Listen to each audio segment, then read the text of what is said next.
Hello and welcome to Football Daily, where today we're looking at 10 of the worst results in world football. 10. Portugal 0, Cape Verde 2. What a difference a year can make. Now the mastermind behind Portugal's first international trophy, Fernando Santos was a laughingstock in March 2015 when his side lost 2-0 to Cape Verde. The minnows just off the coast of Africa scored with their only 2 shots on target, and although Portugal weren't full strength, they still had some recognisable stars playing for them, such as Cedric, Andre Gomes, João Mario and Adrian Silva. It was only a friendly though, and after Portugal's heroics in France, we're not sure people are laughing at this result anymore. 9. Lincoln Red Imps 1, Celtic 0. Does anyone actually know if Lincoln Red Imps are an actual football team? Judging by Celtic's performance in the Champions League qualifiers, you'd have to wonder whether they are either.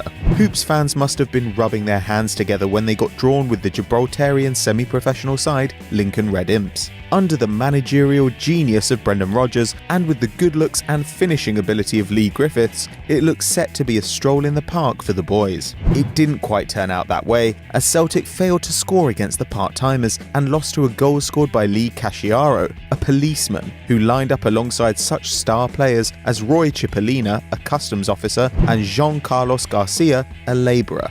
8. Chelsea 2, Bradford 4. The FA Cup is known for frequent upsets, and the competition in 14-15 didn't disappoint. Bradford overcame Millwall in a replay to earn a match against Chelsea at Stamford Bridge, and Mourinho put out a relatively strong side, including the likes of Cech, Zuma, Cahill, Oscar, Salah and Drogba. Chelsea were 2-0 up after 40 minutes and looked set to go through to the 5th round comfortably. The Bantams had other ideas however, and Big John Stead got them back into the game just before half-time. But the magic of the FA Cup was yet to come. Marais got the equaliser in the 75th before Halliday and Yates sealed the deal on a historic night for Bradford at Stamford Bridge, once considered a fortress under Mourinho. Bradford went on to reach the 6th round before their cup run was ended by Reading.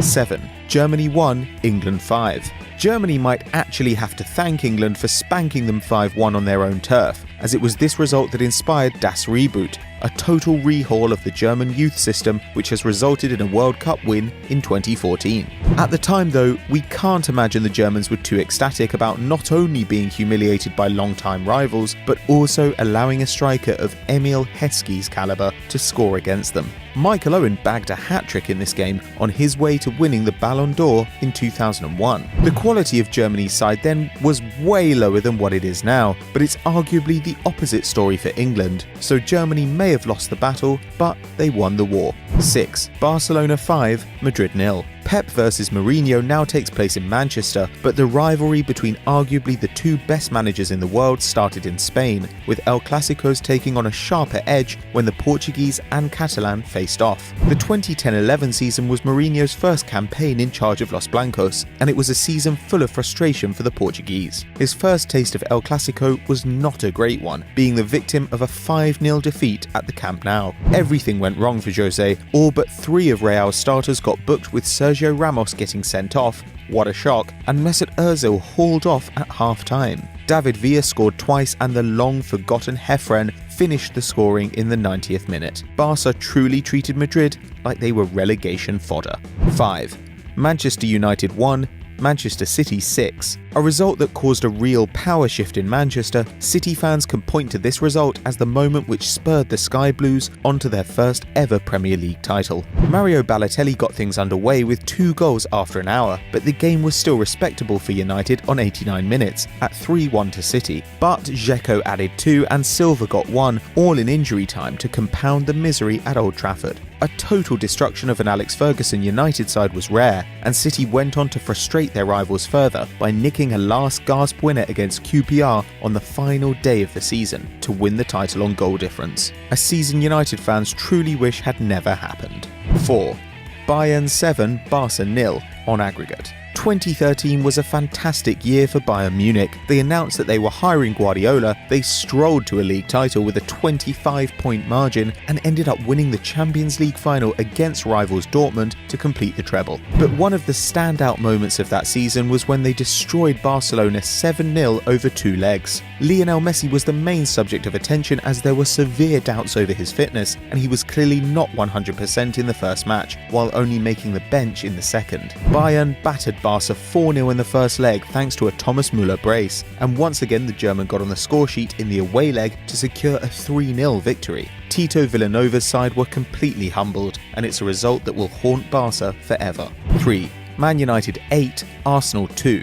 The match that caused Arsene Wenger to host his own footballing version of Supermarket Sweep, Arsenal's battering by United at Old Trafford, is quite possibly the most embarrassing event Arsene's had to witness during his time in England. After the summer where Fabregas and Nasri left the Gunners, Arsenal went into the game with a woefully weak side, which included the likes of Jenkinson, Armand Traoré and a very young Francis Coquelin. Considering how inexperienced the side was, a 3-1 score at halftime didn't seem entirely catastrophic. But things went to shit pretty quickly, the scoreline spiralling up to 6-1 after 70 minutes, and Ashley Young of all people capped the result with an 8th in injury time. Traoré's performance in particular was so bad that shortly after his move to QPR, he pleaded with the fans not to judge him on that game. Unfortunately for them, he was just as bad in pretty much every match for the Hoops thereafter.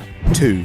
Brazil 1, Germany 7. There were signs of an apocalypse in Belo Horizonte as Thiago Silva found himself suspended and Neymar injured for their match against Die Mannschaft. But Brazil fans didn't expect there to be such a massacre on home turf. Within the first 29 minutes, Brazil were losing 5-0 in the semi-final in the World Cup in their own backyard. If that wasn't enough, Mats Hummels revealed after the game that the Germans agreed to stay focused and not try to humiliate them. Perhaps Hummels thought that he sounded like a gentleman after the match. Instead, he came across as a patronising Tears flowed freely in the Estadio Mineirão and fights broke out in the stands. Fred, who was pretty much useless all tournament, cemented his place in infamy as his positional heat map showed he spent most of his time in the centre circle due to the number of times he had to kick off.